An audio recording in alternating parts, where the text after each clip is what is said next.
প্রণয় মহিমা ক্লীশ বানায়বা আস্বাদ্য যেন অদ্ভুত মধুরিমা কিরিশবা মদীয় সৌখাঞ্চস্য মদন ভবত কিরিশং বেদিল ভক্তব্য বাড্ড সমজনী শচী সিন্ধু শচী গর্ভ সিন্ধু হরিন্দ।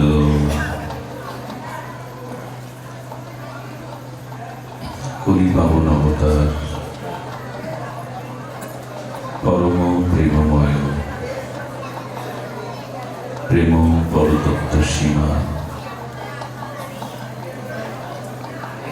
রাসবিলাসীর চরম পরিণতি প্রেম বিভক্ত বিলাস শ্রীমূর্তি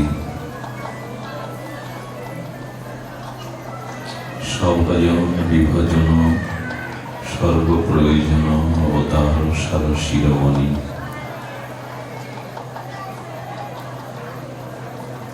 সংকীর্তন পিতা নাম প্রেমদাতা পরম করুণা করুণালয় শ্রী শ্রী শচীনন্দন নদিয়া বিহারী শ্রী গৌর হরি পরম পাবন পতিত উদ্ধারণ পতিত তারণ প্রেম চিন্তামণি দাতা শিরোমণি পরম কারণী পরম দয়া শ্রী শ্রীললিতাই চাঁদের মহানুকম্পায় শ্রী শ্রী গান্ধার্বিকা গিরিধারী অহৈতুকী করুণায় বঙ্গবসুন্ধরার এই শস্য শ্যামলা সবুজ বাংলায় যশোর স্থিত প্রেম নিকুঞ্জ কাননে রাধারানীর একান্ত প্রেষ্ট প্রিয় সখী ছিল রূপমঞ্জরি মঞ্জুলালী মঞ্জরি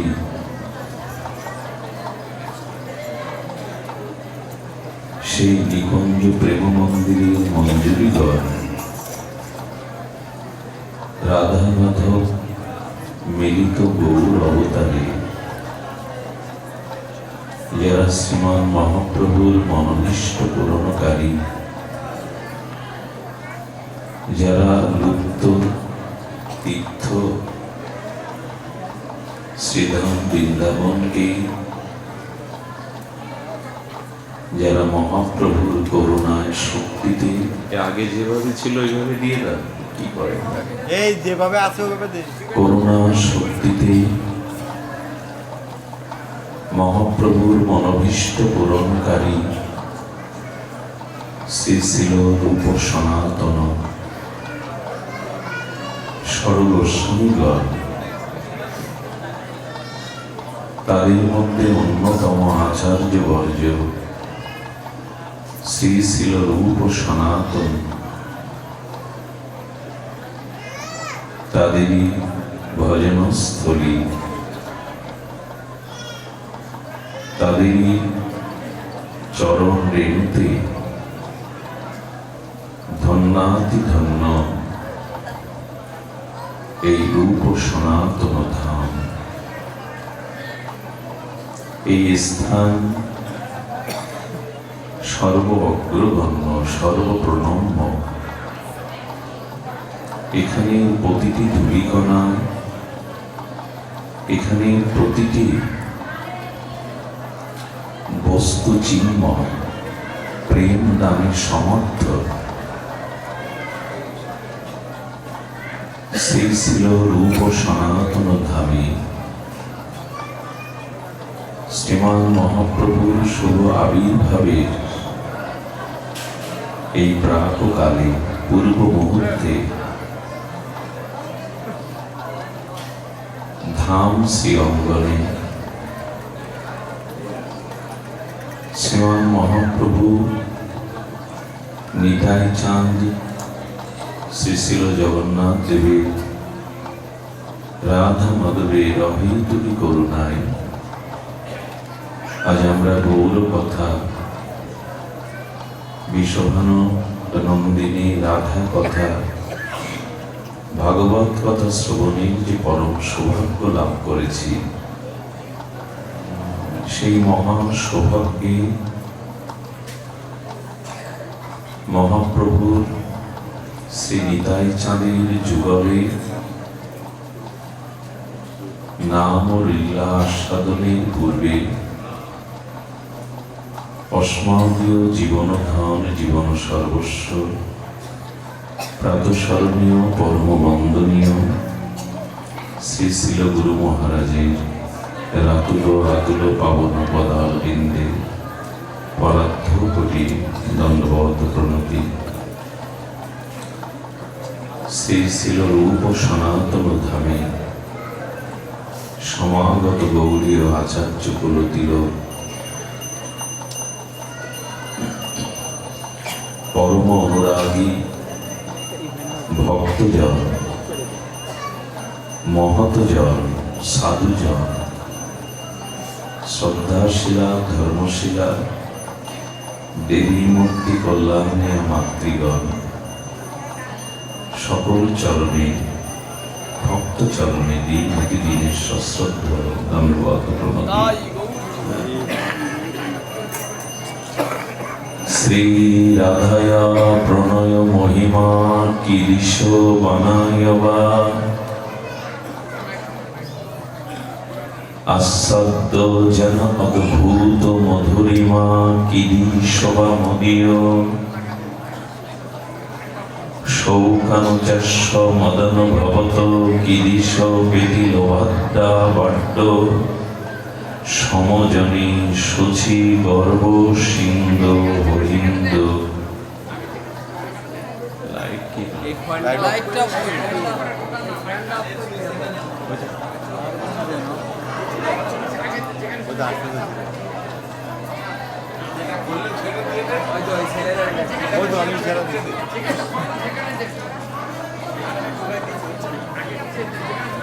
ছেলেটা আসতে আপনি ছাড়ুন।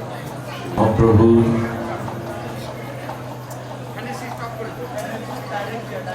সর্ব সদ্গুণ পূর্ণ ফাল্গুনী পূর্ণিমা সমাগত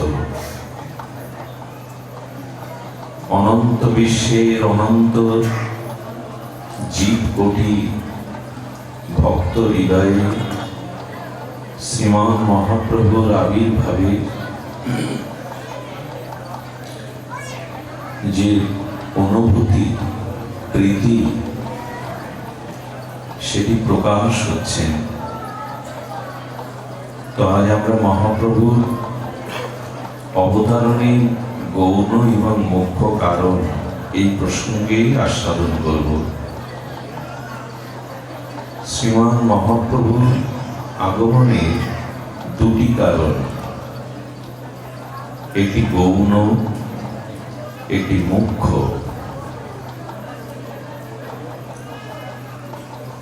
ভগবান অপ্রপঞ্চ থেকে প্রপঞ্চে আসেন, অবতরণ করেন, একে অবতার বলে।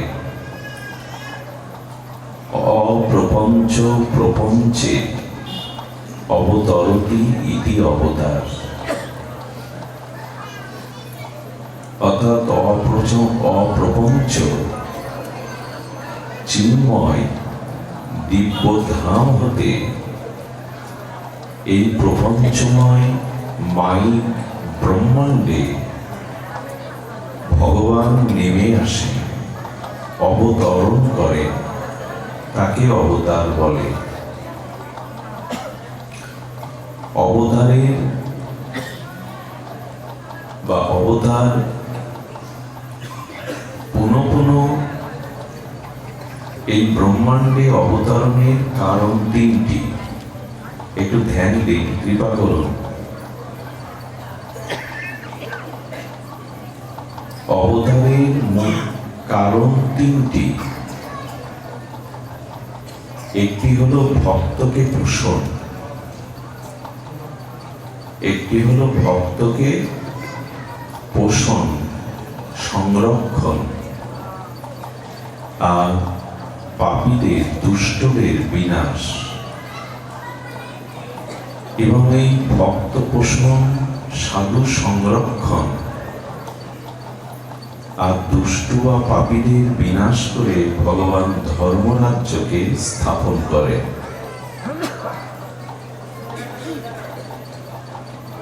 এটি অবতারগণের প্রত্যেকটি অবতারে এই তিনটি কারণ মুখ্য। কিন্তু শ্রীমান মহাপ্রভু প্রেম পরতত্ত্ব গৌরের আগমন এমন নয়। শ্রীমান মহাপ্রভুর অবতরণ এরকম কারণ নয়। দুষ্টু পাপীগণের বিনাশ, ভক্ত পোষণ, সাধু সংরক্ষণ, ধর্মরাজ্য সংস্থাপন এটি গৌর অবতারের কারণ নয়। কারণ প্রেম পরতত্ত্ব মহাপ্রভু কাউকে বিনাশ করেননি, দুষ্টু দমন বা দুষ্টুকে বিনাশ করেননি।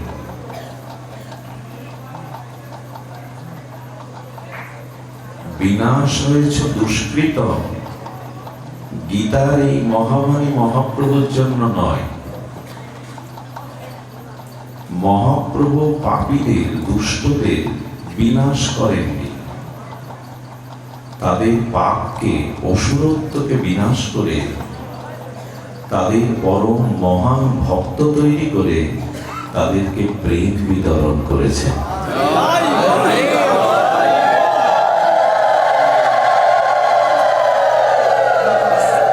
এবে অস্ত্র না ধরিলা, খুব ধ্যান দিন, গৌর কথা তো বলা হলে হয় না। এবে অস্ত্র না ধরিলা প্রাণে কারো। নৃসিংহ অবতারে হিরণ্যকশিপুর বধ, মর্যাদা পুরুষোত্তম রাম অবতারে রাবণ কর্মকর্ম পুরো লঙ্কার রাক্ষসদের বিনাশ করলেন। অখণ্ড অদ্বয় পরতত্ত্ব ভগবান শ্রীকৃষ্ণ কংস, শিশুপাল, জরাসন্ধ, শত শত অসুর বা দৈত্যকে বিনাশ করলেন। মহাপ্রভু কাউকে বিনাশ করেননি।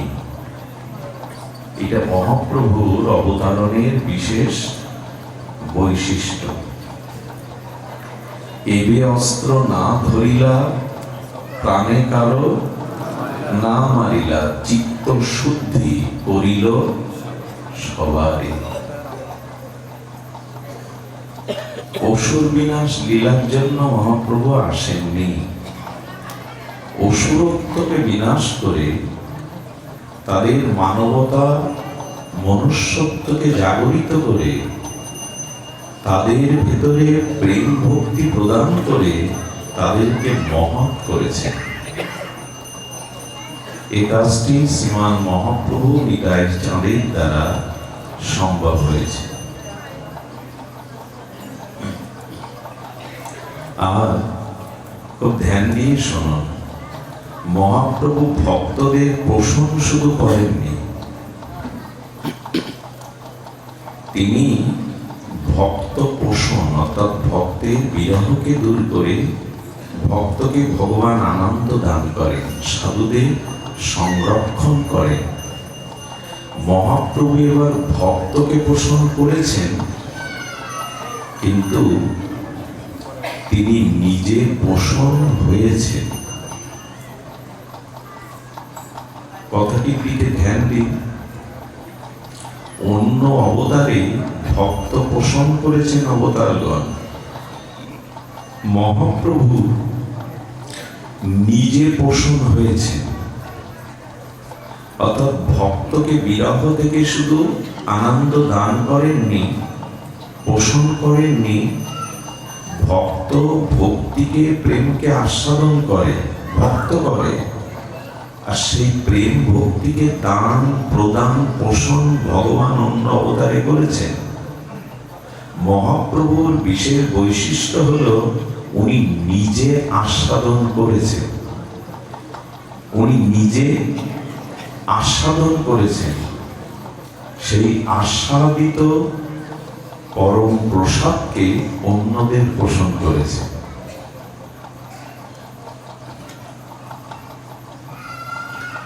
তো এই জন্য শ্রীমান মহাপ্রভুর অবতারণে দুটি কারণ নির্ণয় করা হয়েছে।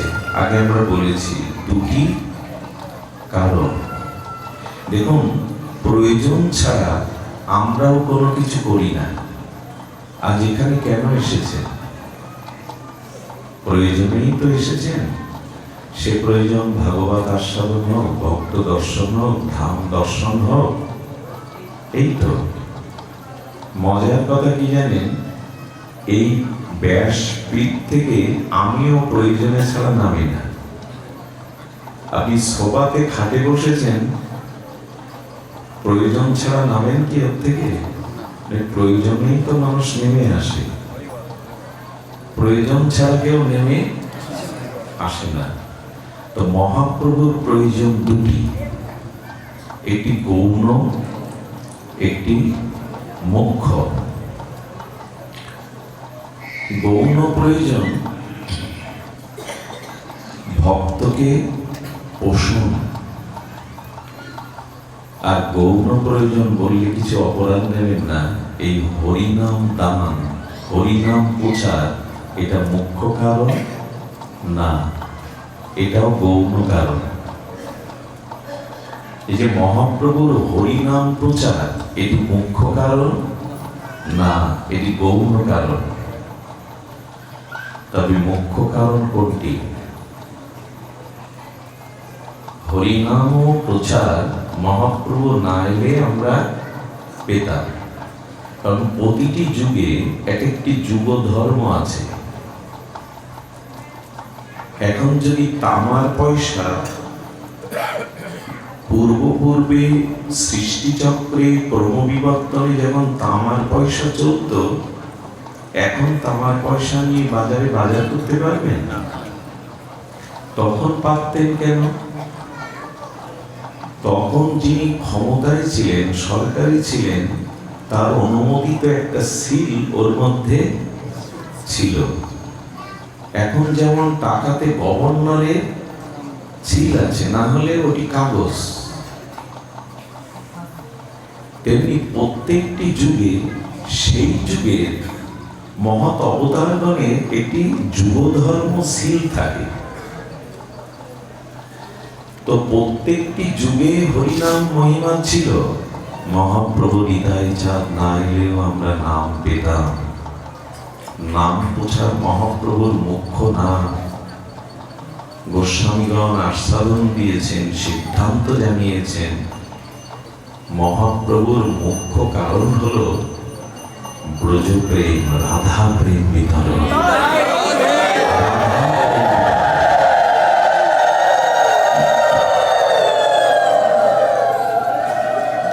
ব্রজপ্রেম, রাধার কৈকর্যময়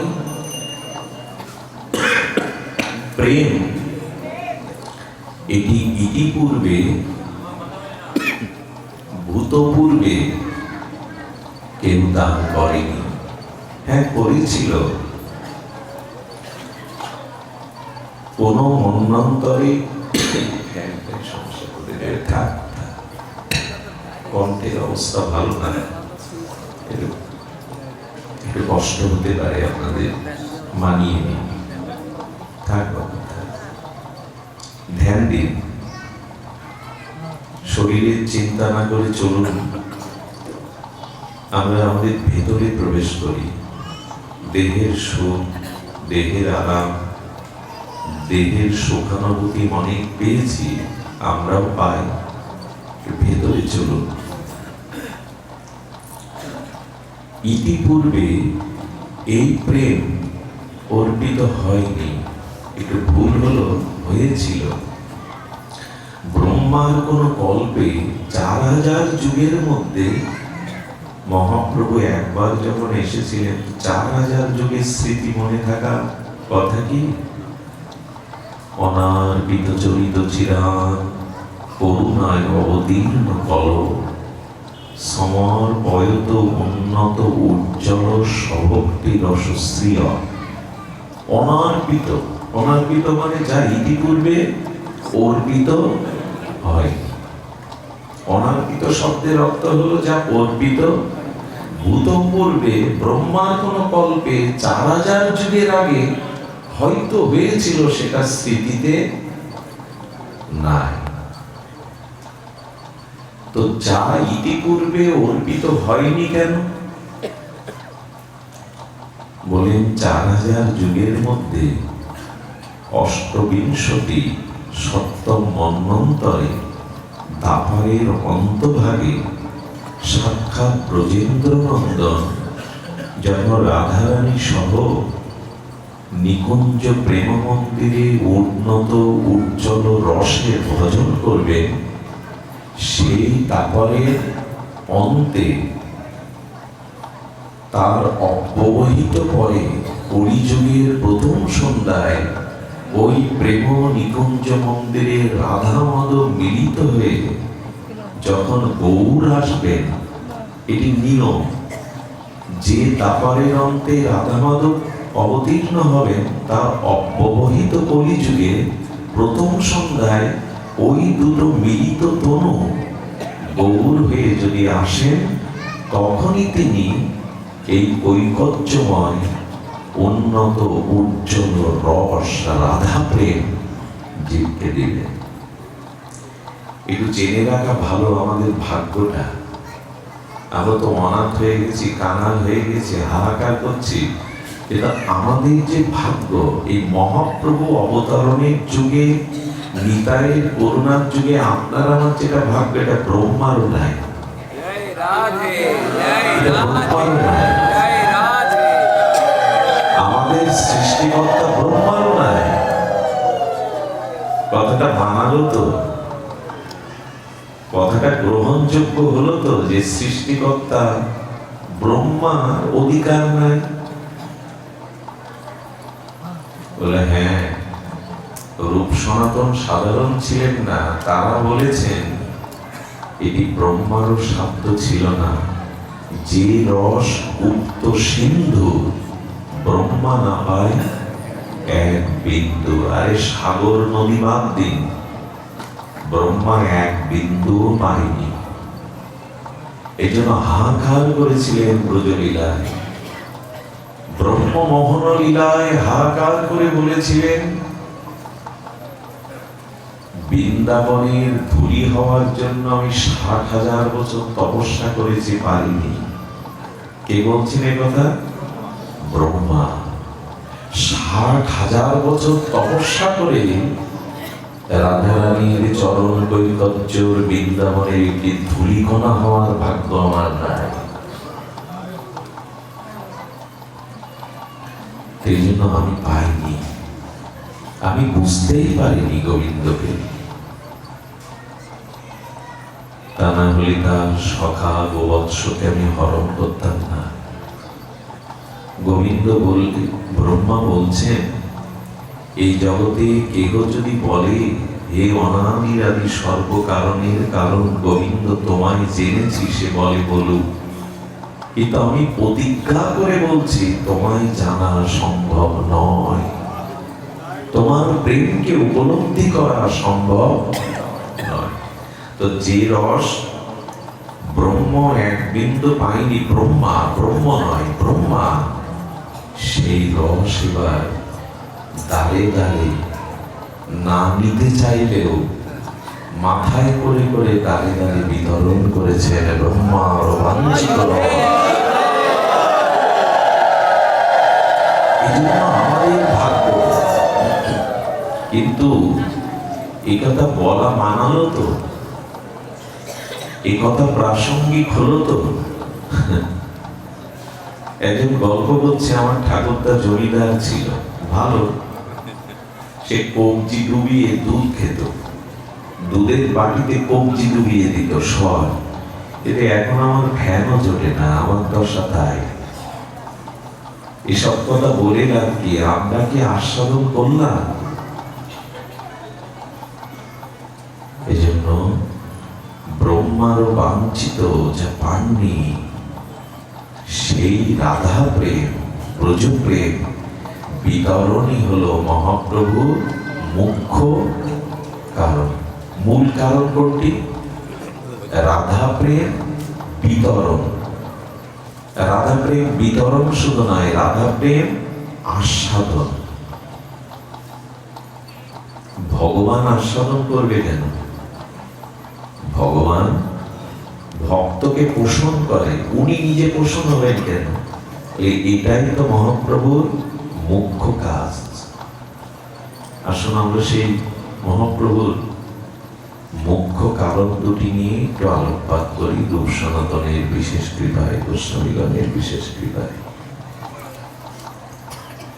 ব্রজলীলাতে আহা, যেন প্রতিটি শব্দ আপনাদের হৃদয়ে পৌঁছায়, অনুরোধ করছি। ব্রজলীলাতে দেহ দুটি, আত্মা একটি। ব্রজলীলাতে দেহ দুটি, আত্মা, এটা কি করে হয়? রাধা কৃষ্ণ এক আত্মা দুই দেহ ধরি। আচ্ছা, যমজ সন্তানদের কিছু বিশেষ লক্ষণ আছে। মায়ের গর্ভে একই সাথে যখন যমজ সন্তান থাকে, একজনের অসুস্থতা আর একজনের অসুস্থতার কারণ হয়, হয় কিনা? এমনও হয় ওকে আঘাত করলে ব্যথাটা ওর অঙ্গে প্রতিভাত হয়। আমি জানি না এটা সত্য কিনা, জগতের প্রেমে লাইলিকে মানলে যদি মজনুর গায়ে ব্যথার দাগ ফুটে ওঠে, তো জগতের প্রেম ওইখানে কি হয়? ওই রাজ্যে লাইলি মজনুর ইতিহাস যদি পড়ে, তো মজনুকে মানলে লাইলির গায়ে বেত্রাঘাত ফুটে উঠছে, ব্যথা। এটা যদি জগতের প্রেমে সম্ভব হয়, ওই রাজ্যে কি হয়? ওই রাজ্যে এক আত্মা দেহ দুটি। মাঝে মাঝে নিকুঞ্জ মন্দিরে প্রাণনাথ শ্রী গোবিন্দকে রাধারানী আলিঙ্গন করতেন। আর দুটি বস্তু, দেহ দুটি হলেও আত্মা প্রাণ যদি এক হয়, তবে সেই বস্তু আলিঙ্গন করতে গেলে তাদের একটা ইচ্ছা থাকে মিশে যাওয়া, নিজের অস্তিত্ব হারিয়ে ফেলা। কি করে বোঝায় বলুন তো? কোন প্রিয়কে যদি আলিঙ্গন করতে যায়, তখন প্রিয়ের মনে কি ভাবনা জাগে জানেন? দুজনার মাঝখানে একটা সুতো যেন না থাকে, ওটাও বাধা। উপনয়ন যদি থাকে ওইটা, একটা সুতা যদি থাকে, ওটাও ওইখানটায় মিশতে বাকি থেকে যায়। এই জন্য রাধা মাধব নিকুঞ্জ প্রেম মন্দিরে রূপমঞ্জরি মঞ্জিলালী মঞ্জরি যখন দুজনকে বিলাসে মিলন ঘটাতেন, মাঝে মাঝে এক হতে চাইতো, কিন্তু পারত না, কারণ আত্মা এক, দেহ দুটি। গৌর লীলার বৈশিষ্ট্য কি জানেন? ওখানে একই আত্মা, আবার একই দেহ। এখানে দেহ আর দুটো, ওখানে আত্মা একটি, দেহ। রাধা কৃষ্ণ এক আত্মা দুই দেহ ধরি। এবার দেহ বুঝে যাচ্ছে, দুটো দেহ না, একই আত্মা, একটাই। বলুন তো আমার গৌর অবতারের বৈশিষ্ট্য কি? ওখানে দেহ দুটি, আত্মা প্রাণ একটি, আর এখানে দেহ একটি, আত্মাও একটি। বৈশিষ্ট্য আছে কিনা? যেটা মিলল কেন? ছিল তো আলাদা, দেহ তো দুটো ছিল, মিলবার কারণ কি? এই কথা গৌরকে না ভালোবাসলে ভালো লাগবে না। মহাপ্রভুকে যারা প্রাণ মন দেয়নি, এই কথা তাদের রস সৃষ্টি করবে না, আনন্দ দেবে না। কেন আমার মনে হয় পৃথিবীতে এমন কেউ নেই যে গৌরাঙ্গকে ভালোবাসে না। কেমন জানে, আমাদের অন্য ধর্মের মানুষরাও গৌরাঙ্গকে ভালোবাসে। কেমন করে জানে? এর ভাব কি রে? উপহাস করে ঠাট্টা করে বলে এর ভাব কি? কি বলে? এর ভাব গৌরাঙ্গ। বলে কিনা?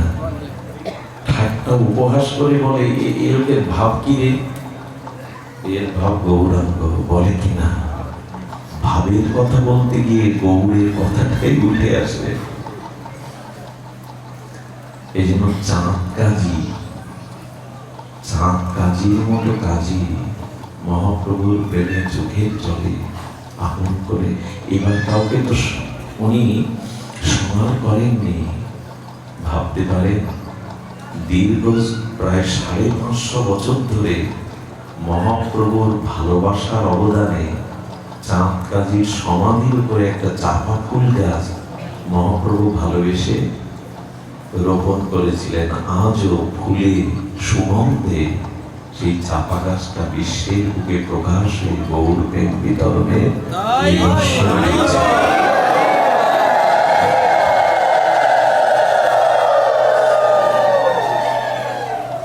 ভেদাভেদ তো করেননি, ভেদাভেদ করেননি। আচ্ছা, সূর্য অন্ধকার দেখে? কথা বলুন, সূর্য অন্ধকার দেখে না? দেখে না। তেমনি মহাপ্রভু পর দেখেন না। সূর্যকে প্রশ্ন করবেন, তুমি অন্ধকার দেখেছো? উত্তর কি আসবে? সূর্য কখনো অন্ধকার দেখে না। মহাপ্রভু কাউকে পর রূপে দেখে না। এই জন্য আহা পতিত পাষাণ্ডী দূরমতি অতি প্রাণে না মারিল কারে, হরিনাম দিয়া হৃদয় সদিল যাচি গিয়া ঘরে ঘরে। এই যে পদকীর্তনে গান, এমন দয়াল আর হবে না, এমন দয়াল আর হবে না। এই জন্য মহাপ্রভুর মুখ্য কারণ আমরা জানলাম। কি কারণ? রাধা প্রেম বিতরণ। রাধা প্রেম বিতরণ মহাপ্রভুর মুখ্য কাজ। আর রাধা প্রেম নিজে পোষণ বা আস্বাদন। শুনুন, তবে আমরা মূল স্বরূপে চলে যাই। শুনতেই হবে, একটু কষ্ট হলেও। সেটি হলো, বৃন্দাবনে ব্রজেন্দ্র নন্দন রসিক শেখর রসিক মৌলি শ্রী গোবিন্দের 3টি বাঞ্ছা পূর্ণ হয়নি।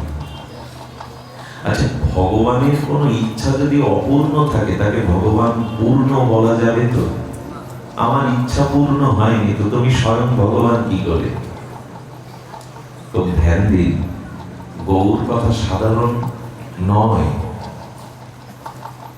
যিনি পূর্ণ, পূর্ণতর, পূর্ণতম, বেদ ভগবান এই মন্ত্র বলে দিয়েছেন, ওম পূর্ণমদম পূর্ণমিদম পূর্ণান্ত পূর্ণমুদাশ্চতে পূর্ণাস্য পূর্ণমাদায়া পূর্ণমেবা। সব পূর্ণ, পূর্ণতর, পূর্ণতম।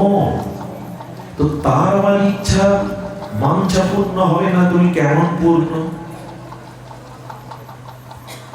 এটা ভগবানের হানি হয় না যে আমার ইচ্ছা পূর্ণ হলো না? কিসের পূর্ণ তুমি? তোমার যদি কোনো ইচ্ছা অপূর্ণ থাকে, তোমাকে পূর্ণ কি করে বলবো? বলা যায় ভগবানের 3টি ইচ্ছা অপূর্ণ রয়ে গেল। 3টি ইচ্ছা এখানে বলেছেন, শ্রী রাধায়া প্রণয় মহিমা ঈদিশ।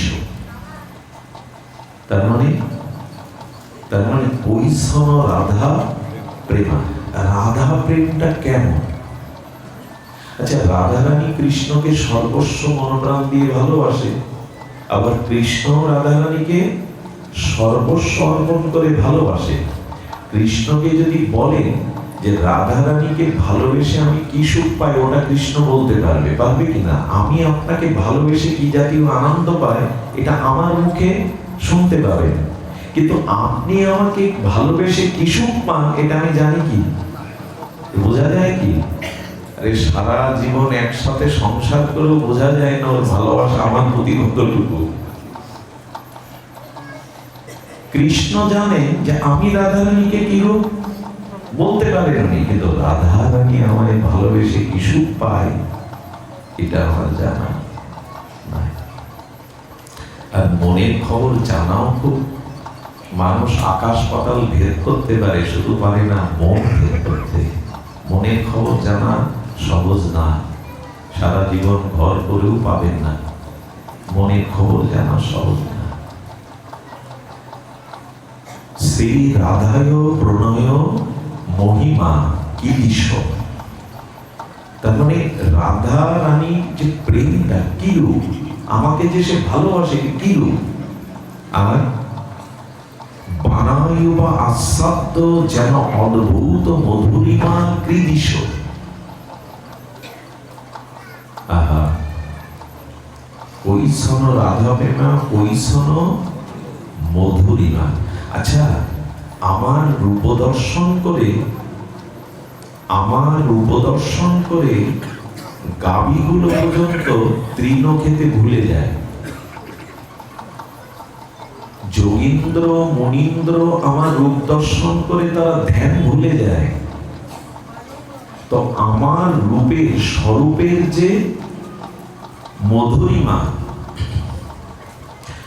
আমাকে আমার রূপের যে আস্বাদন, রাধারানীর চোখ দিয়ে আমার এই শ্যামল মনোহর কান্তি ত্রিভঙ্গ ঠাম, আমার রূপের যে মধুরিমা, আমার রূপের মহিমা আমি জানি কি না? প্রিয়ার চোখ দিয়েই আমার রূপের মহিমা জানতে হবে। প্রিয়ার কি রূপ সেই জানে যে কখনো ভালোবাসে। ভালো না বাসলে তার রূপ ধরা। একটা জিনিস জানবেন, যেখানে কোনো গুণ নাই ওখানে কোনো প্রীতির সঞ্চার হয় না, আর যেখানে প্রীতি নাই ওখানে কোটি গুণ থাকলেও তার গুণ চোখে ধরা পড়ে না। বোঝা যায়? যেখানে ভালোবাসা আছে ওখানে গুণ না থাকলেও গুণের সমাবেশ আসে। যেমন সদ্য ভূমিষ্ঠ কোন সন্তান বিকলাঙ্গ, কুচ্ছিত, কদাকার, প্রতিবেশীরা গিয়ে যদি ওই মাকে বলে যে মা সদ্য প্রসব করেছে সন্তান, মা আজ ফাল্গুনী পূর্ণিমা, চাঁদ দেখো কত সুন্দর, কিন্তু তোমার খোকার মুখ কুচ্ছিত কালো, এ কথা মা মেনে নেবে তো? মা মানে কি এ কথা? ও কথা কান দিয়ে না শুনে বলে আকাশের কোটি চাঁদের থেকে আমার খোকার মুখ আমার কাছে সুন্দর। চাঁদকে তার সুন্দর না লেগে তার এই যে বিকলাঙ্গ কুচ্ছিত ছেলের মুখটা ভালো লাগছে কেন? যাকে ভালোবাসা যায়, যাকে প্রাণ মন দিয়ে অনুরাগে ভালোবাসা যায়, ওখানে ওই অনুরাগের রংটা, অনুরাগের প্রিয়তাটা ওই বস্তুর মধ্যে চলে আসে। এজন্য কৈশন রাধা প্রেমা, কৈশন মধুরিমা। আমাকে আমার রূপের অসমাপ্ত মাধুর্য সৌন্দর্য, আমার এই রূপের মধ্যে কি মধুরিমা আছে এটা আমার জানা হয়নি। যত রূপ আছে মুরলীধারী শ্যাম সুন্দরের রূপের কোনো তুলনা নাই। এই জন্য দেখবেন বাল গোপাল অর্থাৎ কোন ভগবৎ স্বরূপে শিশুকালের উপাসনা নাই। আচ্ছা, মহাপ্রভুর শিশুকালের বিগ্রহের উপাসনা আছে, রামচন্দ্রের আছে, বিষ্ণু ভগবানের আছে, তো গোপালের থাকবে কেন? অন্য কোন ভগবৎ স্বরূপের বালক রূপে উপাসনা আছে,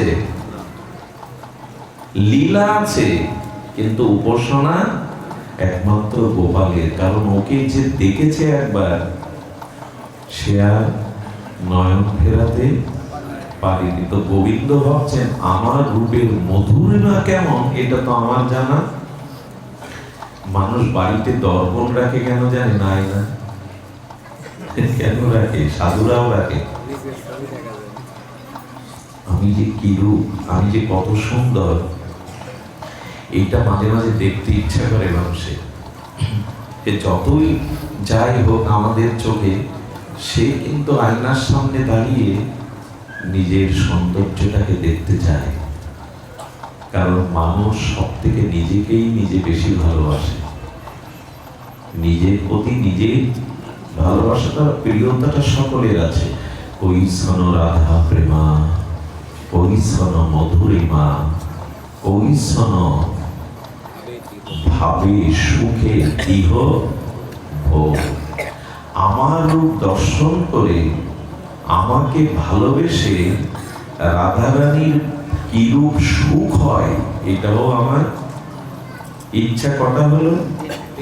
কৈশন রাধা প্রেমা, কৈশন মধুরিমা, কৈশন ভাব সুখতিহ ভোগ।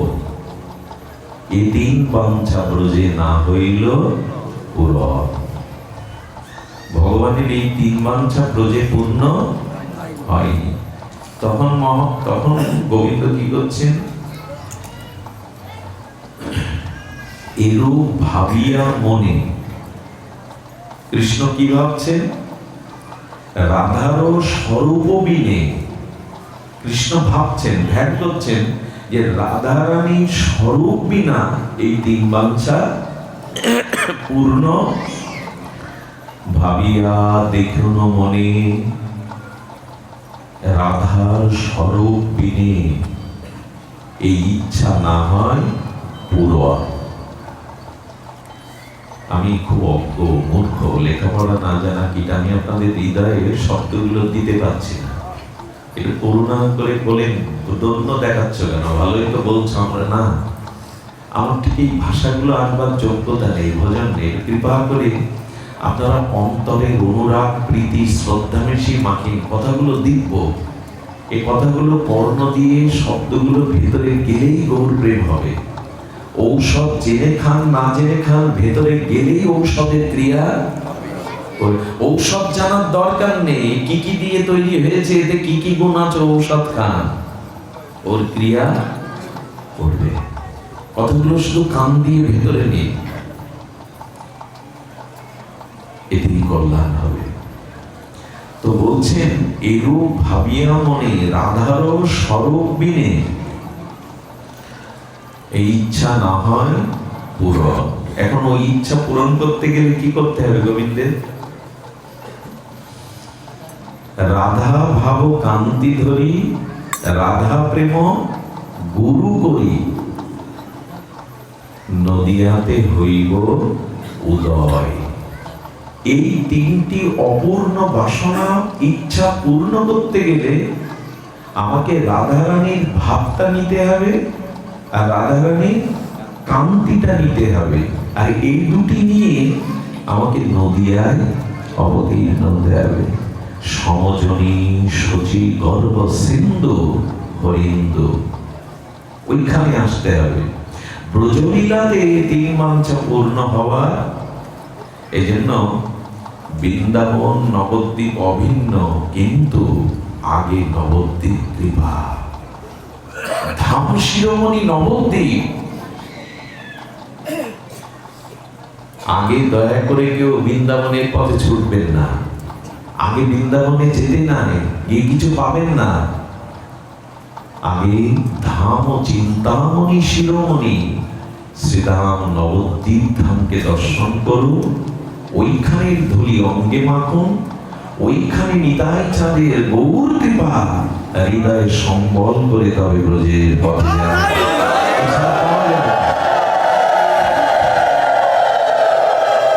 আর যদি ব্রজে গিয়ে উপলব্ধি করতে হয়, তবে রূপ সনাতনের ধামে যেতে হবে। এই স্থানটি আমরা উপলব্ধি করতে অনেকেই পারিনি। আচ্ছা, সোনা যদি 1000 বছর মাটির নিচে লুকিয়ে রাখে নষ্ট হবে? হবে কি না? হবে না। একটা ধাতু, জগতে উন্নত ধাতু যদি 1000 বছর মাটির নিচে নষ্ট না হয়, রূপ সনাতন যে ভজন করে গেছেন কোটি কল্পকাল সেই মহিমা এখানে রয়ে গেছে। এখানে রয়ে গেছে কোটি কল্পকাল সেই অনুরাগ, সেই যুগল প্রেম, সেই উন্নত রস এখানে মাটিতে। এগুলো গল্প নয়। কিন্তু চার নেই। সরোবরে মাছ আছে, আমার কাছে ছিপও আছে, ফাতনাও আছে, বড়শিও আছে, সারাদিন মাছ ওঠেনি। কারণ কি? বড়শির আগায় কি নেই? আচ্ছা, একটা মা কাঁথা সেলাই করেছে, তো সারাদিন ফোড় দিয়ে দেখে একটাও ফোড় ওঠেনি। কেন জানেন? সুতোর শেষ অংশটা গিট দিতে হয়। এখন তো কাঁথা সেলাই ভুলে গেছে না, গিট দিতে হয়, গিট দেওয়া হয়। এখানে এসেছি বটে, কিন্তু ও জাতিরও গ্রহণের মতো অনুরাগ শ্রদ্ধা নেই। এখানে এসে পাপড় ভাজা খাওয়া যায়, এখানে এসে বন্ধুদের সাথে মোবাইল দেখা যায়। রূপ সনাতন, আহা, তাদের কথা কে বলতে পারে গো? 24 দণ্ড দিন রাতের মধ্যে তারা 2 দণ্ড ঘুমাতেন না। রাত্র দিন প্রেমস্র অনুরাগে তারা যুগলের ধ্যানে এক এক দিন এক এক বৃক্ষতলে পারবে। এক বৃক্ষতলে এক এক রাত্রি বাস। কেন জানেন? এক বৃক্ষের তলা থাকতে পারতে না তোমরা রূপ সনাতন? বলি কেন থাকি না জানো? তিনি আজও নিত্য লীলা করেছেন, তো কোন বৃক্ষতলে লীলা করছেন আমরা জানি না। তাই এক এক রাত্রি এক এক বৃক্ষতলে বাস করতেন। যদি লীলা দর্শন হয়, বৃক্ষকে ডেকে ডেকে বলতেন, বলো না, বলো না, কোন বৃক্ষতলে যুগল প্রিয়া প্রীতম লীলা করছে, বলো না। শূন্য রুটি চানা চিবাই ভোগ করি হরি। রূপ সনাতনের কৃপা না নিলে, গোস্বামীগণের কৃপা না নিলে, জয় রূপ সনাতন ভট্ট রঘুনাথ শ্রীজীব গোপাল ভট্ট দাস, এই 6 গোসাই মোরে করো দয়া কৃপা। এদের কৃপা ছাড়া যাওয়া যাবে না। এইখানে যারা এসেছেন বড় ভাগ্যবান, ভাগ্যবতী আপনারা। শুকনো রুটি চানা চিবায় সনাতন গোস্বামী কি পেতেন জানেন? বিকাল বেলা রাধাকুণ্ডে যেতেন বৃন্দাবন থেকে 30 কিলোমিটার। ওইখান থেকে গিরিরাজ পরিক্রমা করতেন 21 কিলোমিটার। ওই গিরিরাজ পরিক্রমা করে ওই বয়সে মথুরায় ব্রজবাসীর দুয়ারে শুকনো আটা ভিক্ষা করতেন। ওই আটা ভিক্ষা করে লবণ বাদে যমুনার জল দিয়ে আটাটা হাতে করে চাপ দিয়ে একটু কাঠ পুড়িয়ে এনে আগুনে সেক দিয়ে খেতে। লবণ ছিল না। এই ছিল সনাতনের আহার।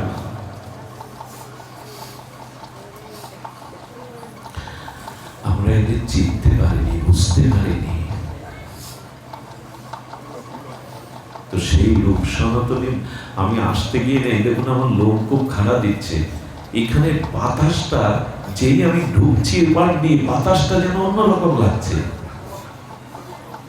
যাওয়ার সময় একটু ধুলি মেখে যাবে।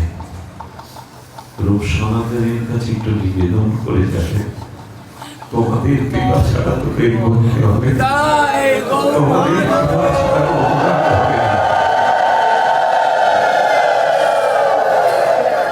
মহাপ্রভু এদের পাঠাবেন কেন? এরা মহাপ্রভুর মনের অভিষ্টকে জানতে, এদের কৃপা ছাড়া হবে না। দেখুন, মহাপ্রভু থেকে কৃপা গৌর ভক্তগণের। মহাপ্রভু যে কৃপা দিতে পারে না, গৌর ভক্তগণের সেই কৃপার জন্য ঠাকুর নরোত্তম কি বলছেন? শ্রীকৃষ্ণ চৈতন্য প্রভু দাসের অনুদাস।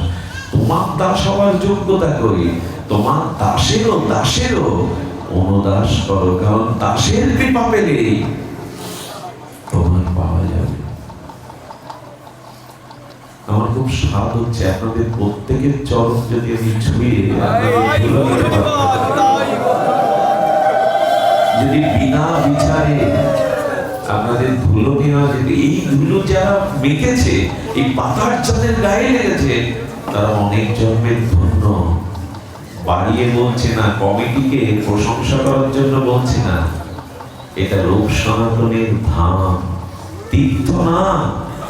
এটিকে তীর্থ বলা যায় না, এটি ধাম। ধাম এবং তীর্থ এক নয়।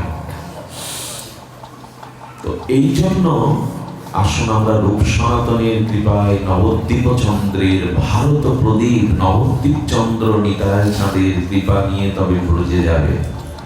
ব্রজ দর্শন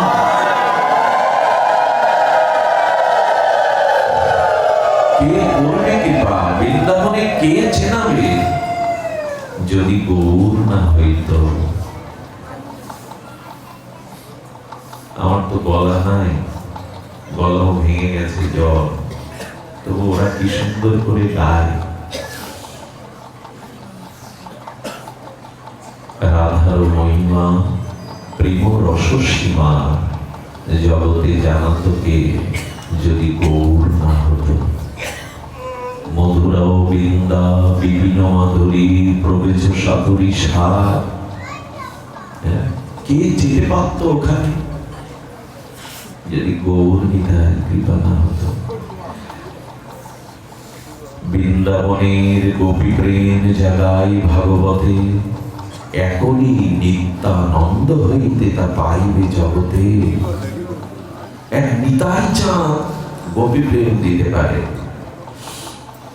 আজ দুপুরে ভাগবত সপ্তাহ যজ্ঞের বিশ্রাম ছিল, মহন্ত বিদায়। ওখানে দেখলাম দধি ভাণ্ড ভাঙতে হয় না, দধি ভাণ্ড। এটা কেন বলুন তো? সেই গোলকের প্রেমধন, এটি নিতাই গৌর কৃপা করে আমাদের মতো পতিত জীবের জন্য গোলকের প্রেমধন হরিনামের মধ্যেই রাধা প্রেম এনেছিলেন। মহাপ্রভু দেখলেন আমরা এত অলস, এত ভোগী, যে সেই গোলকের নিকুঞ্জ মন্দিরের প্রেম নেওয়ার মতো পাত্র আমরা নই। এই জন্য মহাপ্রভু কি করলেন জানেন? সেই প্রেম ভাণ্ড ভেঙে ছড়িয়ে দিলেন যাতে সকলেই পায়।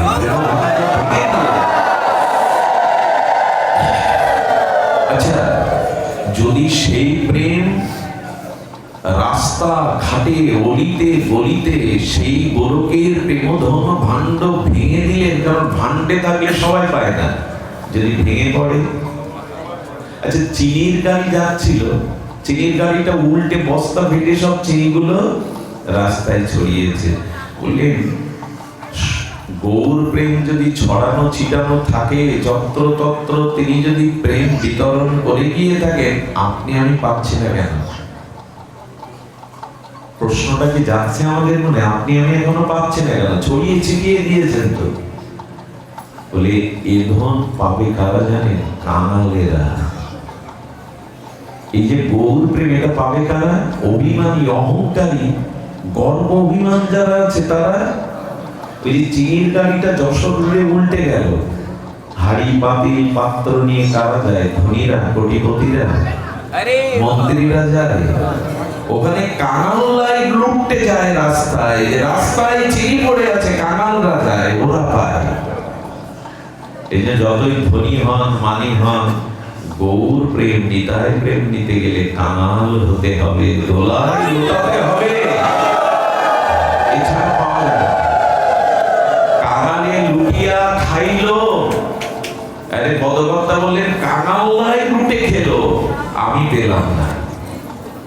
কাঙালরাই লুটে পেল, খেলো, আমি পেলাম।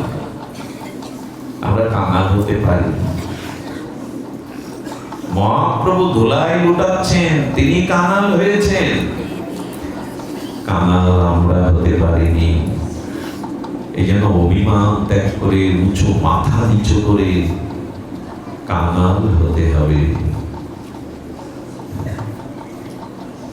বৃন্দাবনে দেখেছি শ্রী গুরু মহারাজ হেঁটে যাচ্ছেন, আরে পাথর বসানো, গুরু মহারাজের পায়ে কোনো ধুলাও নেই, কিন্তু চরণটা যেখানে পড়ছে বিদেশিরা, ব্রজের অনেক মহাত্মারা, আমি অবাক হয়েছিলাম। ওই ধুলায় পড়ে ওরা গড়াগড়ি দিয়ে কাঁদছে। আমি দূরে দাঁড়িয়ে মনে হলো তাহলে একটা চড় বসিয়ে দিয়ে নিজের, আমার তো এই কাঙাল স্বভাব এলো না যে ওই ধুলায় লুটাতে হবে। এই জন্য নিবেদন করব, অভিমান ত্যাগ করে কাঙাল যদি হতে পারেন তবে মহাপ্রভু এই পথ প্রান্তরে যে ব্রজপ্রেম বিতরণ করেছেন, ভাণ্ড ভেঙে দিয়েছেন, তখনই আমরা পাব। যাই হোক, বিস্তারিত না করে চলুন। এই 3 বাঞ্ছা পূর্ণ হবে কি করে? ভাবিয়া দেখুন মনে। গোবিন্দ কি ভাবছেন? ভাবিয়া দেখুন মনে রাধার স্বরূপ বিনে। এই 3 বাঞ্ছা পূর্ণ করতে গেলে রাধারানীর স্বরূপ ছাড়া এই বাঞ্ছা পূর্ণ হবে না। রাধার স্বরূপ বিনে এই বাঞ্ছা পূর্ণ, রাধা ভাব কান্তি ছাড়া হবে না। তাহলে কি করলেন? রাধা ভাব কান্তি ধরি রাধা প্রেম, শব্দগুলো ধ্যান দিন, রাধা প্রেম গুরু করি। আচ্ছা, বন্দে জগত গুরু কৃষ্ণং বন্দে, কৃষ্ণ কোন গুরু? গুরুর গুরু জগৎ গুরু কৃষ্ণ। শ্রীকৃষ্ণ বলছেন আমারও একজন গুরু আছে। আরে তুমি তো গুরুর গুরু, জগৎ গুরু কৃষ্ণ। কৃষ্ণ বন্দে জগত গুরু। তো কৃষ্ণ বলছেন এই 3 বাঞ্ছা পূর্ণ হয়ে গৌর হতে গেলে রাধার প্রেমটাকে আমাকে গুরু করতে হবে। আমরা কি মিছামিছি রাধা রাধা বলি? জগৎ গুরু অখিল রসরাজ, অখিল রসিকেন্দ্র মৌলি শ্রী গোবিন্দ বলছে রাধা প্রেমটাকে যদি আমি গুরু না করি, আসলে গুরু ছাড়া কোনো কিছু পাওয়া যায় কি? কেউ কখনো পেয়েছে শ্রী গুরু কৃপা ব্যতীত?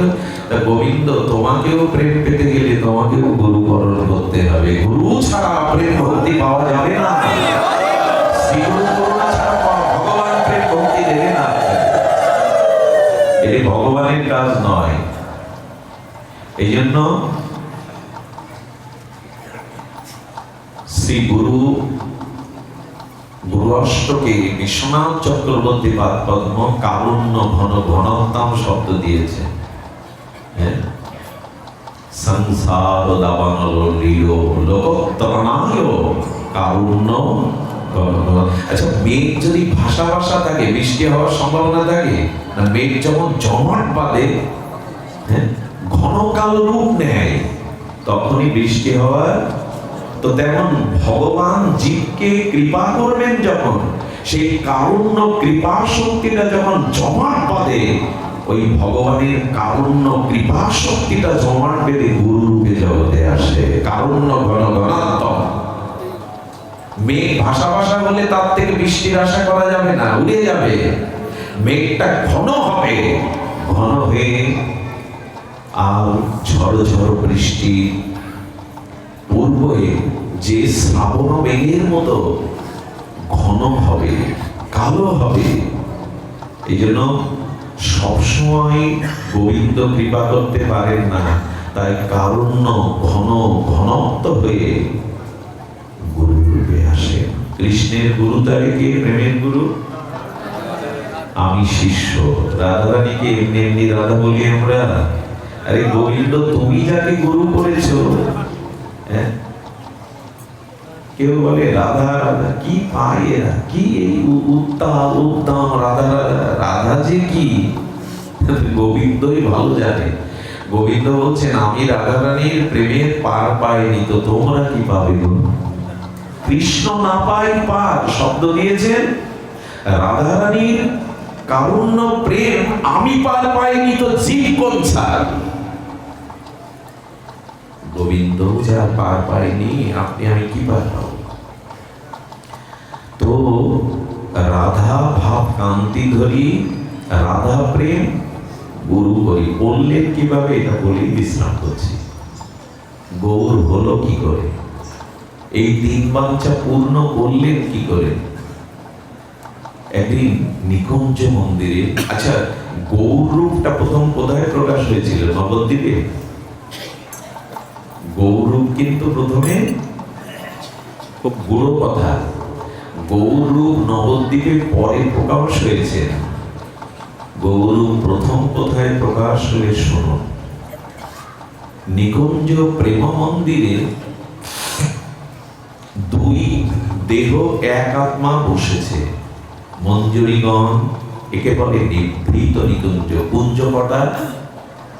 কুঞ্জ, নিকুঞ্জ আর নিভৃত নিকুঞ্জ। কুঞ্জে সখারা যেতে পারে, সখীরাও যেতে পারে, কিন্তু ওইখানে কখনো রাধা থাকে, কখনো শ্যাম থাকে। আর নিকুঞ্জ যেখানে যুগল থাকবে আর অষ্ট সখী থাকবে, সখারা প্রবেশ করতে পারবে না, তাকে বলে নিকুঞ্জ। আরো ভেতরে যান, আরো অন্তর্মহলে যান, যেখানে ললিতা বিশাখা সখীও যেতে পারবে না, রাধা মাধবের নিত্য বিলাসে শুধু মঞ্জুরিগণ পাশে থাকবেন, তাকে বলে নিভৃত নিকুঞ্জ। ওইখানে না কোনো শব্দ নেই। সেবা কি বলে হয়, তুমি আমার এই সেবা প্রয়োজন, এই সেবা করো? সেবা কখনো বলে হয়ে মঞ্জুরিগণ ওখানে ইঙ্গিতে বুঝাবো সব কাজ। ওই মঞ্জুরিগণ যে সেবা করে যুগলের, ওখানে ইঙ্গিতে কোনো শব্দ, অনুভূতির রাজ্যে শব্দ করা নিষেধ। এই স্তরটা আমরা যেতে পারি না। মা যেমন তার শিশু সন্তানের মুখ দেখে বুঝে নাই সে কি চাইছে, ওখানে শব্দ চলে। মার যদি হয়, তাহলে প্রেমিক যারা, ভক্ত যারা, দুইজন সাধু বৃন্দাবনে সারাদিন ভজন করত, গোধূলি রক্তিম রঙে, ওই আবির রাঙা রঙে দুইজন দুই ভজনস্থলী থেকে এসে 10 হাত দূরে দুজন দুজনের দিকে তাকাতো, আর একটু মৃদু হেসে আবার ওই পথ দিয়ে চলে যেত। ওরা কি বলতো? বলো অনেক কিছু বলা হয়ে গেছে, অনেক কিছু মনের ভাব বিনিময় হয়ে গেছে। আমার মনে হয় রবীন্দ্রনাথ এটা শুনেছিলেন, পড়েছিলেন, এই জন্য উনি লিখতে পেরেছিলেন, তুমি অনেক কথা যাও যে বলে কোনো কথা না বলি, তোমার ভাষা বোঝার আশা দিয়েছি জলান জলি। রবীন্দ্রনাথ বললেন তুমি অনেক কথা যাও যে বলে কোনো কথা না। যদিও প্রাকৃত কবিতা আসলে এটা নয়, তবু রবীন্দ্রনাথ সাধারণ নন। উনি অনুভব করেছেন, এই জন্য বলেছেন আজ জন্মে যদি ব্রজের রাখাল হতে পারতাম। এই প্রার্থনা রবীন্দ্রনাথ জানিয়ে গেছে, যেন আগামী কোন জন্মে কোন সৌভাগ্যে যদি ব্রজের রাখাল হতে পারতাম, প্রার্থনা উনি জানিয়ে গেছে। তো এই জন্য প্রেমের রাজ্যে মঞ্জুরিগণ যখন নিভৃত নিকুঞ্জে বিলাস রাধা মাধবের সেবা করেন, কারো মুখে কোনো ভাষা থাকবে না, আমাকে এটা দাও, এখন আমার এটা প্রয়োজন, এটা ভালোবাসা না। আচ্ছা বুঝবো কি করে আপনার মনে কোন সেবার ভাবনা যাচ্ছে? আমি বুঝবো কি করে? বলো, সে সুগন্ধ কর্পূর জলে দিয়ে দিন, জলে দেওয়ার পরে কর্পূর দানাটা জলে বাষ্পিত হয়ে গেল, মিশে গেল।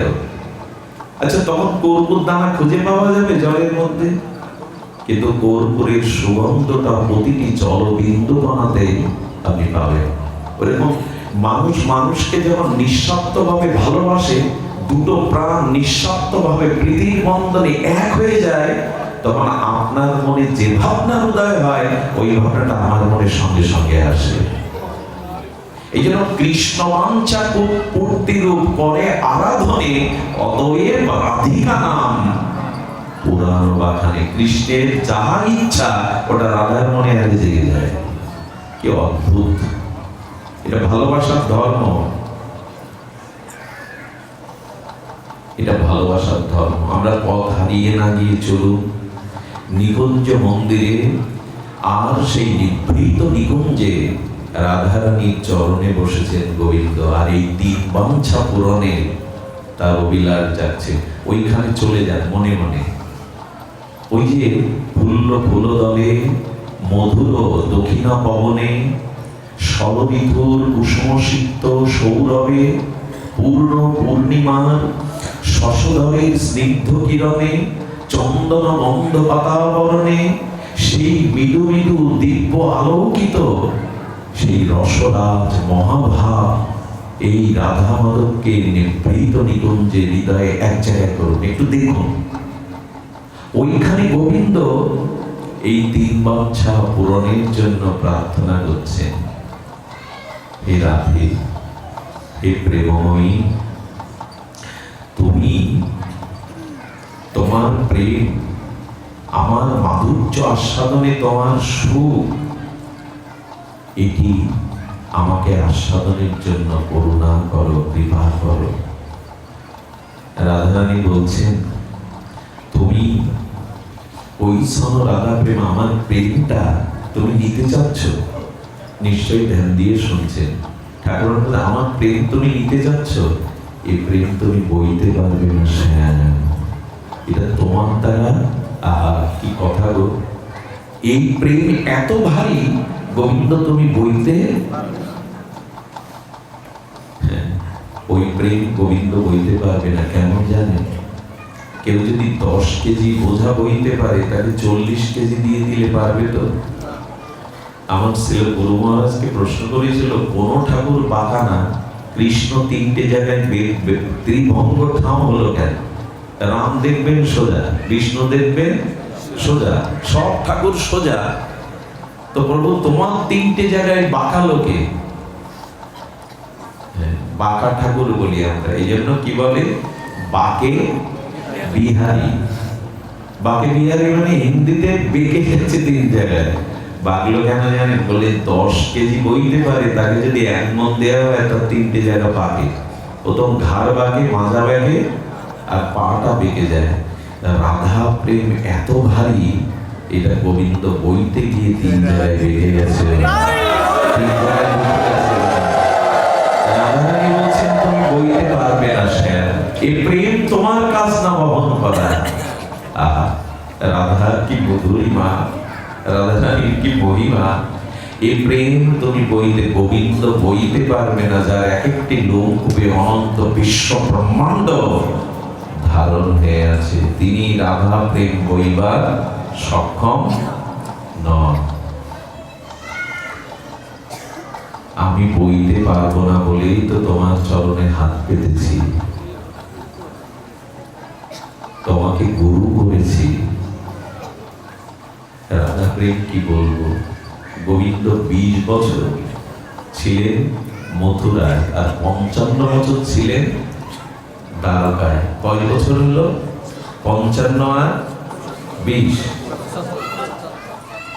এই 75 বছর, আরো 25 বছর কুরুক্ষেত্রে দেখা হওয়ার 100 বছর রাধারানী যে বিরহ সহ্য করেছিলেন, ওই বিরহ বহবার মতো, ওইটি আস্বাদনের মতো গোবিন্দের ক্ষমতা কি বলবো আপনাদের। ললিতা বলছে, রায় প্রেমময়ী, তুই তোর মনের ব্যথাটা, আমরা তোর প্রিয় সখী, এই বিরহে দশম দশায় মূর্ছিত হয়ে তোর প্রাণ অষ্টাগত। প্রিয় মানুষের কাছে মনের গোপন ব্যথার কথা বলতে হয়, তাতে বুক হালকা হয়।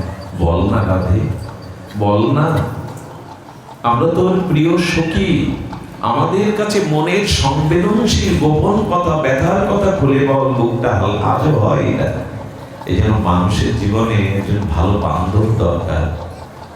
মনের কথা খুলে বলার যদি নির্ভরযোগ্য জায়গা না পান, পাগল হয়ে যাবেন, আপনি মানসিক রোগগ্রস্ত হয়ে যাবেন।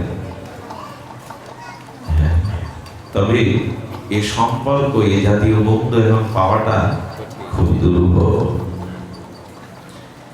পাওয়া যায় না। বিশেষ ভগবানের কৃপা ছাড়া এরকম বান্ধব। খবরদার, এই করতে গিয়ে আর যাকে তাকে বান্ধব করতে গিয়ে যেন হোঁচট খাবেন না, অভিশাপ নেবেন না। সবাই এমন না। আচ্ছা, কার সাথে বন্ধুত্ব করা যায় আমি 3টে লক্ষণ বলে দিচ্ছি, মনে রাখুন। হাত ওখানে বাড়াবেন। প্রথমত, যার সঙ্গ করলে আপনার পাপ বুদ্ধি ধীরে ধীরে কমে যাবে, ভোগ বুদ্ধি ধীরে ধীরে কমে যাবে। দ্বিতীয় লক্ষণ, যার সান্নিধ্যে গেলে শ্রেয় বা কল্যাণের দিকে, ভজনের দিকে আপনার অনুরাগ বাড়বে, দ্বিতীয় লক্ষণ।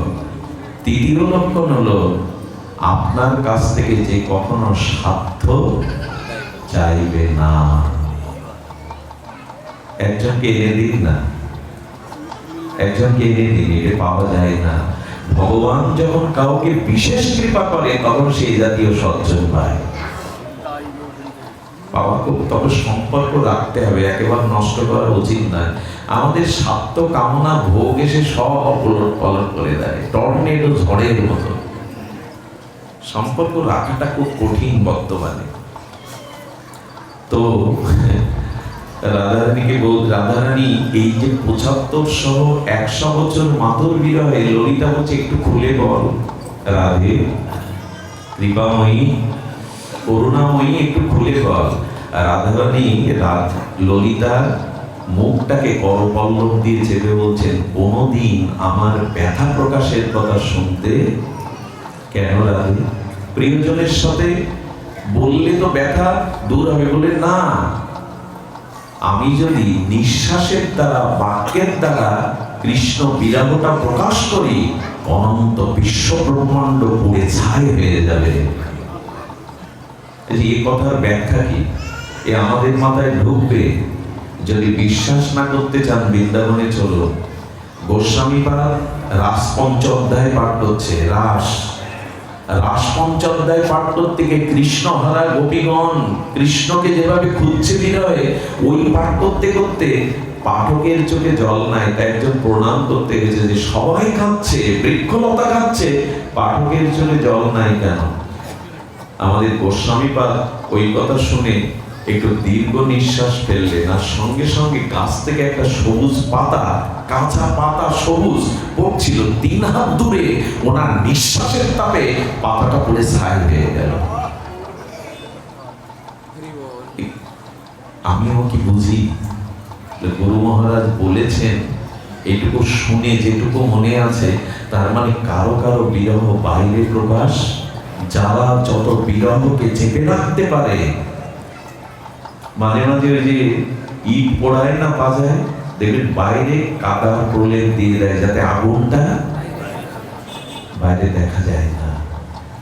রাধারানী এত গম্ভীর, 100 বছরের বিরহকে বুকে রেখেছেন। যদি বাক্যের দ্বারা, নিঃশ্বাসের দ্বারা ওটা বাইরে প্রকাশ হয়, অনন্ত ব্রহ্মাণ্ড পুড়ে ছাই হয়ে যাবে। তুমি পারবে না, তুমি এই বইতে পারবে না। রাধারানীকে তখন বলছেন, পারবো,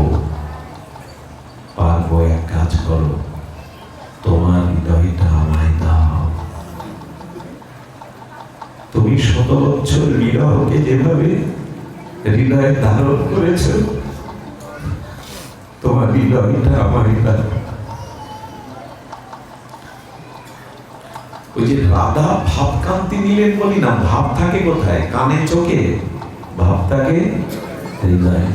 এই জন্য আমাদের যে বিবাহ ব্যবস্থা আছে না সনাতনে, ওইখানে মানে ওই মন্ত্রটা ছিল, যদিদম হৃদয়ম তদিদম হৃদয়ম, তোমার হৃদয় আমার হোক। হিন্দু ধর্মের, সনাতন ধর্মের বিয়েটা বড় কষ্ট লাগে। এই বিয়ে কোনো কন্ট্যাক্ট না, কাগজে লেখা কোনো সই করা না। এই বিবাহ হলো দুটো মনের। এ আর হয়েছে। আমার মনে হয় বিবাহের মন্ত্রগুলো বাংলায় বুঝিয়ে দেওয়া উচিত। যারা বিবাহ করছে অনেক সময় পুরোহিত জানে না, তো ওদেরকে বোঝাবে যে এর মন্ত্রের অর্থ কি। একটা মন্ত্রে আছে, আজ হতে জন্ম জন্মান্তরে তোমার সুখ তোমার দুঃখের আমি সাথী হলাম। এসব মন্ত্রগুলো আর কি হয় জানে, জুতো পায়ে দিয়ে বিবাহ আসরে ঘুরে বেড়ায়, যেখানে যজ্ঞ, বিবাহটা যজ্ঞ হোম, ওখানে বাজি বাজনা খাওয়া দাওয়ায় ঢাকা পড়ে, ঢেকে যায় বিবাহের যজ্ঞ। আগামীতে ছেলে মেয়ের বিয়ে দিতে গেলে নজর রাখবেন, খাওয়া দাওয়াটা আলাদা পাঠ করে যজ্ঞটা, বিবাহ যজ্ঞটা যজ্ঞের মতো শ্রদ্ধার দ্বারা করবেন। এগুলো বলে লাভ কি? এখন খাওয়া দাওয়া, লাইট, প্যান্ডেল, বাজি বাজনা, মন্ত্রকে কি বললো? এজন্য রাধারানীকে বলছেন তোমার হৃদয় আমায় দাও। রাধা ভাব থাকে কোথায়? হৃদয়ে। রাধারানী বলছেন তুমি বইতে পারবে না, এই জন্য তো তোমার হৃদয় চাইছি, এই বাঞ্ছা পূর্ণ করো। রাধারানী তখন প্রসাদী গলের মালা শ্রী গোবিন্দের গলে দিয়ে দিলেন। এই মালা বদলটা কেন জানেন? এটা হৃদয় বদল। মালা বদল মানে আমার ভাবটা তোমায় দিয়ে দিলাম, তোমার ভাবটা আমি নেই। রাধারানী যেই গলের মালাটা দিয়েছেন, রাধারানীর ভাবটা গোবিন্দকে দিয়ে দিলেন। যেই দিয়েছেন কি ঘটলো জানেন? বিদ্যুৎ স্পষ্ট করলে কি হয়? পরে ক্রিয়া হয় না, তাৎক্ষণিক হয়। যেই ভাব দিয়েছেন, গোবিন্দ ধুলায় পড়ে গিয়ে হা কৃষ্ণ হা কৃষ্ণ হা কৃষ্ণ বলে যেই ভাব পেয়েছেন, সেই রাধারানীর সেই বিরহে হা গোবিন্দ হা কৃষ্ণ বলে নিজে শুরু হয়ে গেল।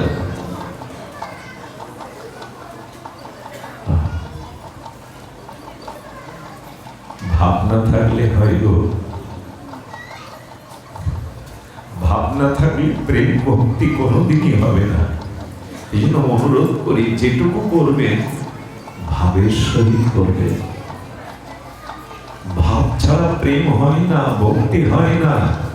ভাব ছাড়া ভগবানকেও পাওয়া যায় না। যেই গোবিন্দ রাধারানীর হৃদয়কে নিয়ে সঙ্গে সঙ্গে পাগল হয়ে হা কৃষ্ণ গোবিন্দ বলে ধুলায় লোটাতে রাখলেন। আমি বলেছিলাম তুমি এ ভার বইতে পারবে না, এখন হৃদয় দিয়েছি, ভাব দিয়েছি, বহন করো। সেই দিন থেকে যে কান্না শুরু হলো, আমার গৌরীর চোখের জল কোনোদিনই ফোরায়নি। আচ্ছা, মহাপ্রভুর কোন পট দেখেছেন, বিগ্রহ দেখেছেন যে হাসছেন উনি? মহাপ্রভু কান্নার ঠাকুর। ওই যে ভাবটা পেল না, ওই দিন থেকে যে চোখের জল শুরু হলো, শেষ 12 বছর গম্ভীরার মধ্যে মহাপ্রভু যে কাঁদেন, আপনাদের কি করে বিশ্বাস করাবো? গম্ভীর গাম্ভীরার মধ্যে প্রভুর চোখের জলে একটা নদী তৈরি হয়ে গেছিল, নালা তৈরি হয়ে গেছিল, খাল। কি ব্যাখ্যা করে বোঝাবার কথা? গম্ভীরার মধ্যে গম্ভীরানাথের চোখের জলে নদীর নালা তৈরি হলো, খাল তৈরি হয়ে গেল। ওই কান্না শুরু হলো, আর থামেনি। এত কাঁদো কেন? তুমি এত কাঁদো কেন? বললে নিজে না কাঁদলে যে অন্যকে কাঁদানো যায় না। নিজে না কাঁদলে অন্যকে কাঁদানো যায় না। জীবকে কৃষ্ণ বলে কাঁদাবার জন্যই তো রাধারানী হৃদয়টা নিয়েছেন, ভাবটা নিয়েছেন। কেউ পাগল ভাবতে পারেন না আমাকে, কেউ বা উন্মাদ ভাবতে পারেন, কিন্তু কিছু করার নেই। কৃষ্ণ ভক্তকে প্রশ্ন করবেন কাঁদো কেন, এর কোনো উত্তর নেই, কোনো উত্তর নেই। তবে কান্না তো ভালো জিনিস না। কান্না তো বিরহে, কষ্টে, যন্ত্রণায়, হাহাকারে কান্না আসে। বলি এই কান্না সে কান্না নয় গো। একবার রাধা বলে কেঁদে দেখো, এর থেকে আনন্দ এর থেকে আনন্দ বিশ্ব ব্রহ্মাণ্ডে আর না। তারা জানে কৃষ্ণ বলে, রাধা বলে, গৌর বলে কাঁদলে তার মধ্যে কি সুখ আছে। মাঝে মাঝে ভগবানের কাছে প্রার্থনা করবেন, অন্য কোনো ভজন সাধন না, শুধু নিতাই বলে কাঁদতে দাও, গৌর বলে দুটোটা প্রেমস্ত্র ফেলতে দাও।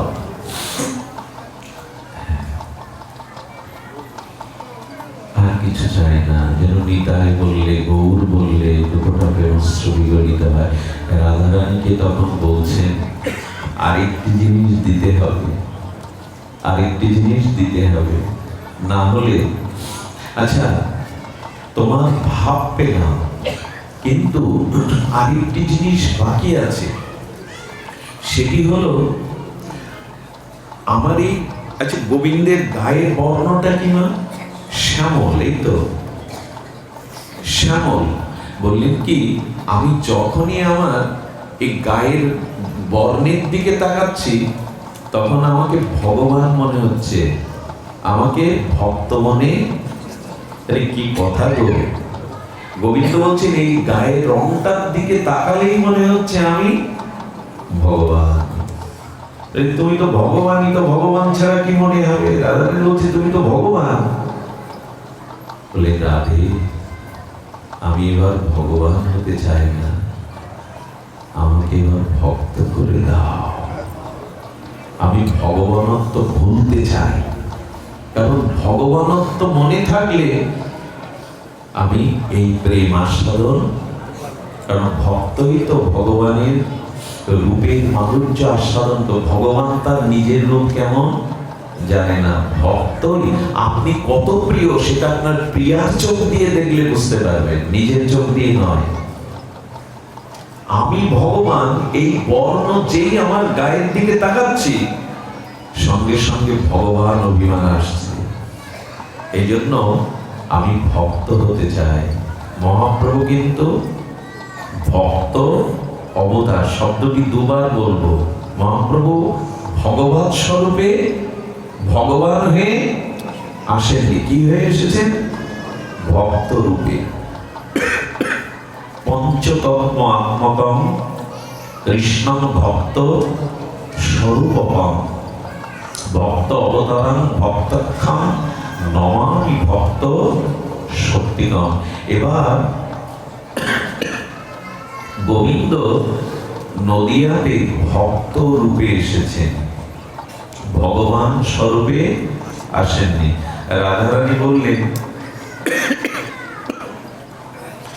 এতদিন জানতাম টাকা পয়সা ঘটি কম্বল কেড়ে নেওয়া যায়, কারো অঙ্গকান্তি কেড়ে নেওয়া, আমার অঙ্গকান্তি তুমি কি করে নেবে? কারো অঙ্গকান্তি ছিনিয়ে নেওয়া যায় না, টাকা ঘটি কম্বল ছিনিয়ে নেওয়া যায়।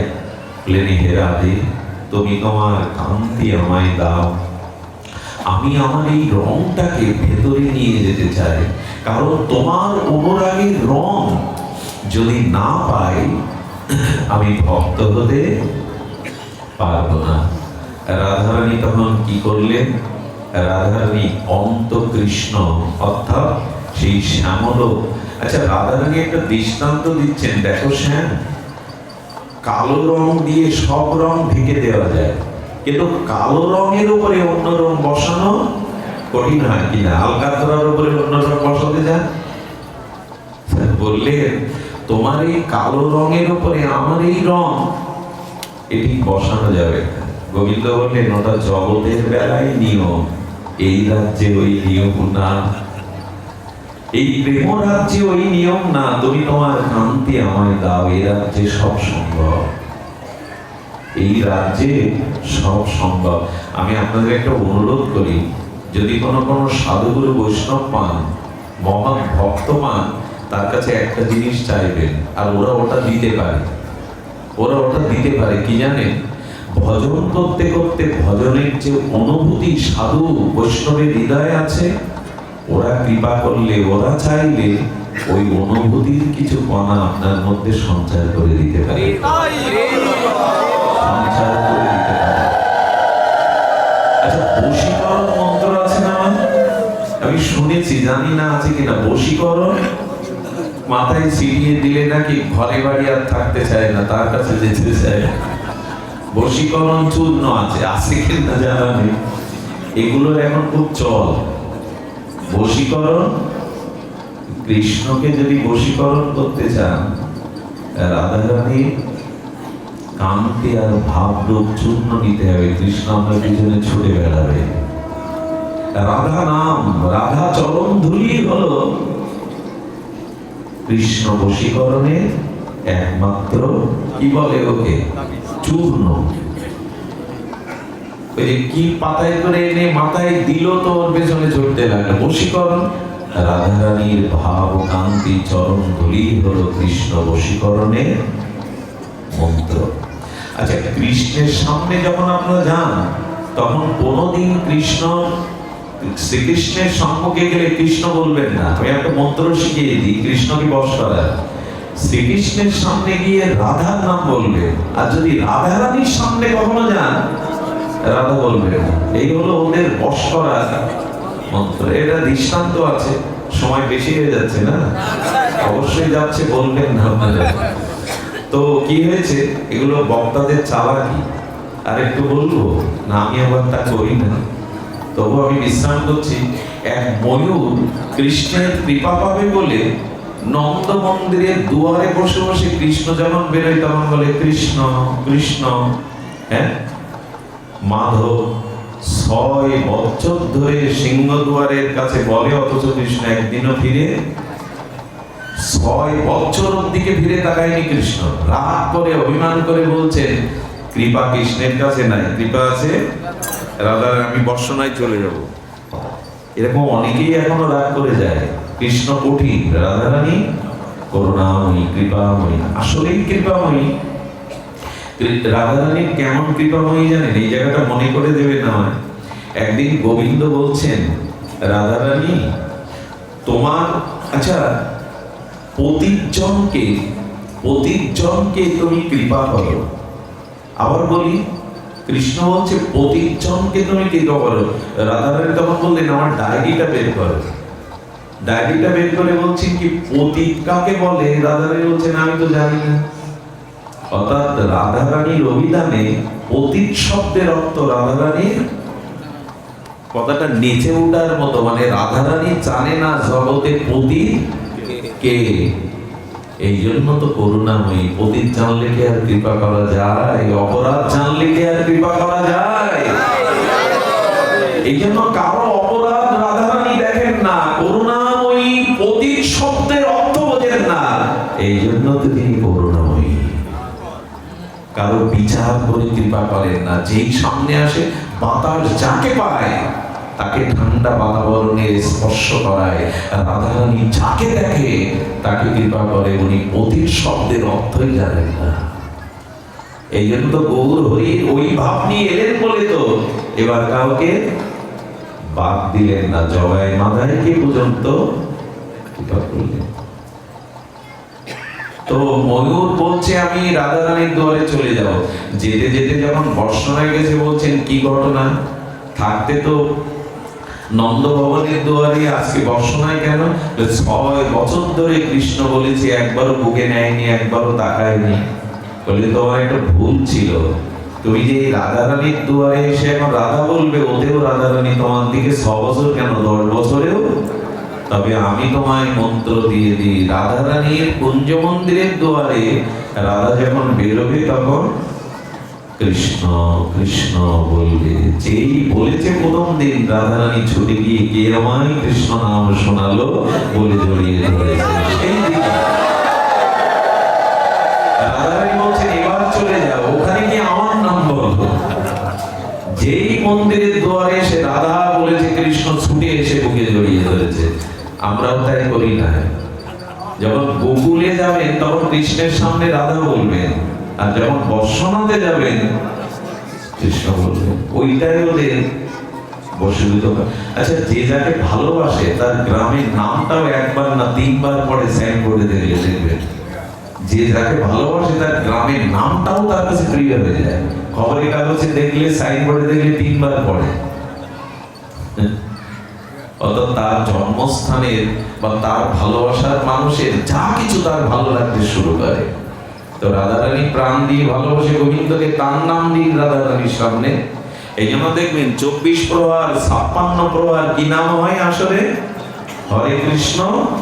বেরোবার সময় যুগল নাম কেন, রাধা নাম কেন? 5 দিন 7 দিন ধরে তো নামই বললে হরে কৃষ্ণ, বেরোবার সময় জয় রাধে কেন?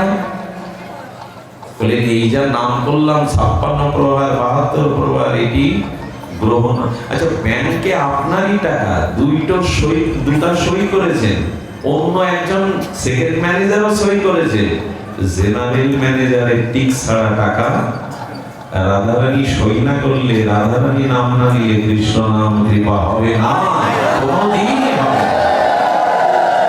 এই জন্য রাধারানীকে তখন বলছেন, তুমি তোমার ভাব দিয়েছ, এবার কান্তি দাও।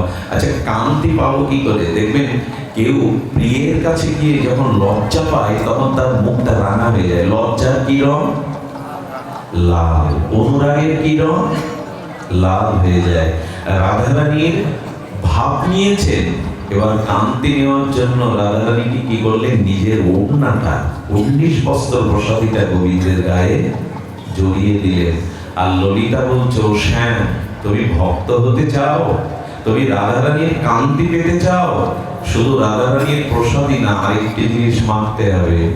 রাধারানী অনুরাগের চরণের ধুলা অঙ্গে মাখো, যদি মাখতে পারো ওই কালো বর্ণ ঢেকে গিয়ে অনুরাগের রঙে তুমি রাঙিয়ে যাবে। এই অনুরাগের রং রাঙিয়ে রাধা ভবকান্তি ধরে তিনি কোথায় এলেন?